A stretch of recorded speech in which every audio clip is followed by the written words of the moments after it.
ভোরের আলো তখনও পুরোপুরি ফোটেনি। হাসপাতালের বারান্দায় ইতোমধ্যেই জমে গেছে অসংখ্য মানুষের নীরব ভিড়। কোলে নিথর শিশু, পাশে বসে থাকা মা বাবার ক্লান্ত চোখে শুধু একটাই প্রশ্ন, এভাবে কেন?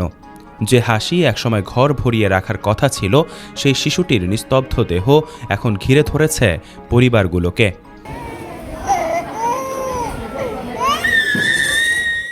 হামের এই বিস্তার যেন একের পর এক ঘরকে শোকের অন্ধকারে ডুবিয়ে দিচ্ছে।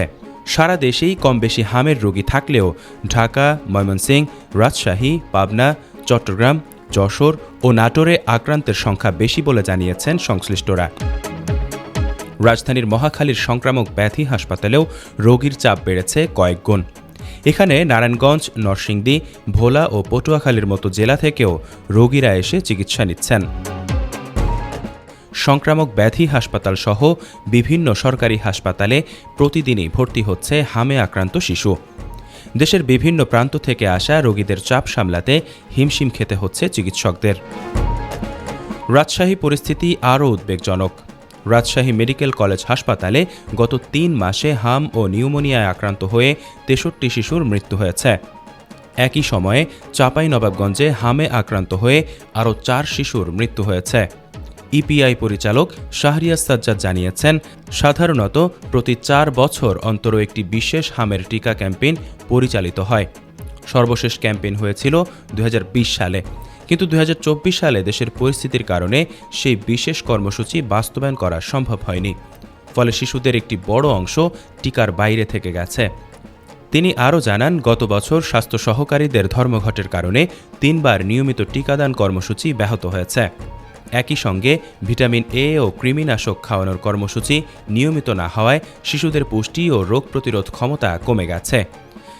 চিকিৎসকদের মতে এসব মিলেই হামের সংক্রমণ দ্রুত ছড়িয়ে পড়ার সুযোগ তৈরি করেছে। অন্যদিকে হঠাৎ করে হামে আক্রান্ত হয়ে শতাধিক শিশুর মৃত্যুর ঘটনায় নড়ে চড়ে বসেছে সরকার।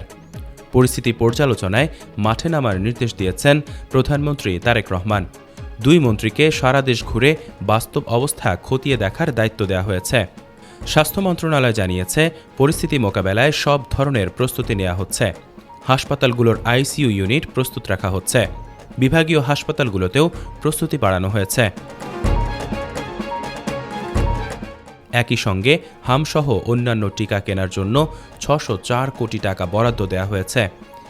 ইউনিসেফের মাধ্যমে দ্রুত টিকা সংগ্রহের প্রক্রিয়া চলছে। বিশেষজ্ঞরা বলছেন, হামের প্রকোপ বাড়ার মূল কারণ টিকাদানে ঘাটতি, বিশেষ ক্যাম্পেইন না হওয়া, পুষ্টিহীনতা এবং রোগ প্রতিরোধ ক্ষমতা কমে যাওয়া। পাশাপাশি অনেক শিশুই সময়মতো টিকা না পাওয়ায় ঝুঁকিতে পড়েছে। হাসপাতালের করিডোরে দাঁড়িয়ে থাকা এক অভিভাবকের কান্না যেন পুরো দেশের চিত্র তুলে ধরে। প্রতিটি মৃত্যু শুধু একটি পরিসংখ্যান নয়, বরং একটি পরিবারের স্বপ্নের অবসান। আর এই অন্ধকারের ভেতরেই প্রশ্ন জাগছে, সঠিক সময়ে ব্যবস্থা নিলে কি এই প্রাণগুলো বাঁচানো যেত? ডেস্ক নিউজ, অগ্রযাত্রা প্রতিদিন। অগ্রযাত্রা প্রতিদিন, নির্ভীক প্রত্যয়ে উজ্জীবিত।